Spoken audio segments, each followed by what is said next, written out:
네, 지금부터는 여러분들의 궁금증을 시원하게 해결해드리는 건강 온에어 시간입니다. 방송 전 미리 보내주신 사소함 질문부터 실시간 질문까지 모두 상담해드리도록 하겠습니다. 첫 번째 질문부터 볼까요? 네, 먼저 제가 읽어드리겠습니다. 아이디 스타25님께서 질문해 주셨는데요. 이 내용 저도 공감하는 부분이거든요. 일어서거나 자세를 바꿀 때 무릎에서 뚝뚝 하는 소리가 나고 시원하다는 느낌을 받을 때가 있습니다. 이게 반월상 연골판 파열과 관련이 있습니까? 라고 질문을 남겨주셨어요. 우리 관절에서 나는 소리는 사실 누구나 다 경험을 하긴 하는데요. 네. 저도 가끔은 제 무릎에서 나는 큰 소리에 깜짝 놀라는 경우도 있었습니다. 우리 무릎 관절은 안에 굉장히 점도가 높은 활액으로 되어 있는데 음압이 많이 걸려 있어서 관절이 움직이는 과정 중에 딱 그런 소리가 날 수 있어서 이런 소리는 단발적으로 나는 소리는 우리가 정상적으로 날 수 있어서 크게 걱정할 부분은 아니라고 생각합니다. 하지만 이제 소리가 나면서 통증이 동반된다든지 아니면 소리가 지속적으로 난다든지 하는 경우에는 우리가 질병적 요소가 있을 수 있기 때문에 그거에 대해서는 우리가 검사나 진단을 받을 필요가 있습니다.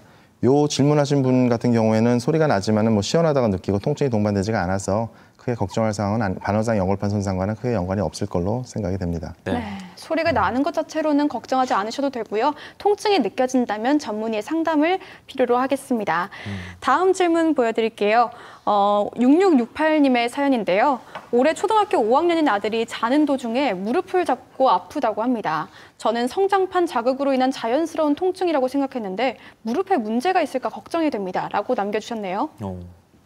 초등학교 5학년 남자이면 이제 한참 활동량이 많기도 하고 또 성장판도 활발하게 활동을 하면서 이제 키가 크는 그런 시점인데요. 무릎에 이제 구부렸다 폈다 하는 그 부위가 그 성장판이 있는 부위이긴 합니다. 그래서 활동량이 너무 많은 경우에 요 모형을 잠깐 보시면은 이제 요 부분이 되는데요. 무릎의 요 부분하고 요 슬개골 인대가 붙는 자리가 이제 성장판이 있는 자리예요. 그래서 이제 너무 과격하게 무릎을 구부렸다 폈다는 운동을 많이 하게 되면은 요 약한 성장판이 있는 부위는 내 뼈 부위는 굉장히 약합니다. 그래서 그 부위에 염증이 쌓이게 되면은 통증이 유발될 수가 있죠. 그래서 이제 보통은 이제 휴식만으로도 좋아지긴 하는데 이런 증상이 자꾸 너무 많이 나타나게 되면은 그 약한 뼈분이 튀어나오는 그런 일이 발생할 수도 있긴 합니다. 그래서 일단은 그 통증이 너무 심하거나 할 경우에는 운동량이나 활동량을 줄여주는 게 필요하겠고요. 또 기본적인 엑스레이를 찍어서 실제 그 성장판 부위에 이상이 있는지 확인할 필요도 있습니다. 예, 뭐 어린아이라서 성장판과 관련될 수 있겠습니다만 또 격렬한 운동도 하고 있기 때문에 바로 의심이 간다면 병원을 찾아보는 게 가장 좋은 방법이 될 것 같습니다. 또 하나 질문 드리겠습니다. 이번엔 3635번님께서 남겨주셨는데요. 뼈가 부러졌을 때 깁스를 하면 뼈가 붓는 것처럼 반월상 연골판도 가만히 두면 스스로 붓습니까? 회복이 됩니까? 이렇게 남겨주셨어요.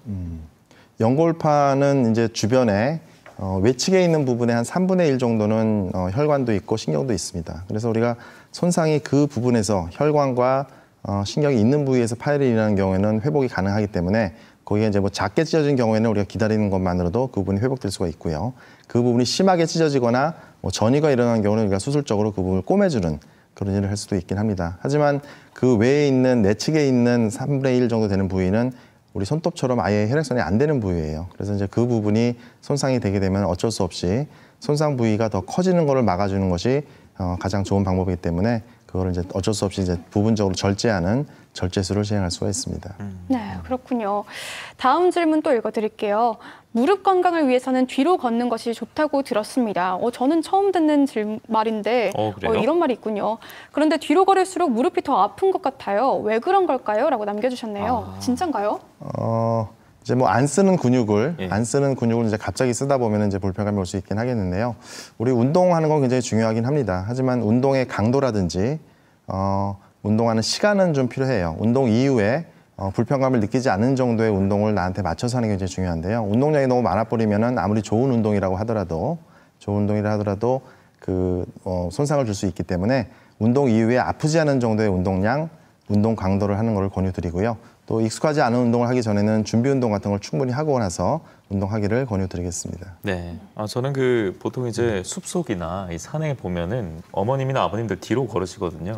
예, 그래서 이 질문이 그것과 관련되지 않았나 싶었는데 상대적으로 많이 사용하지 않는 근육일 수 있기 때문에 미리 준비 운동 잘 하시라고 앞서 전성우 선생님께서 말씀을 남겨주셨습니다.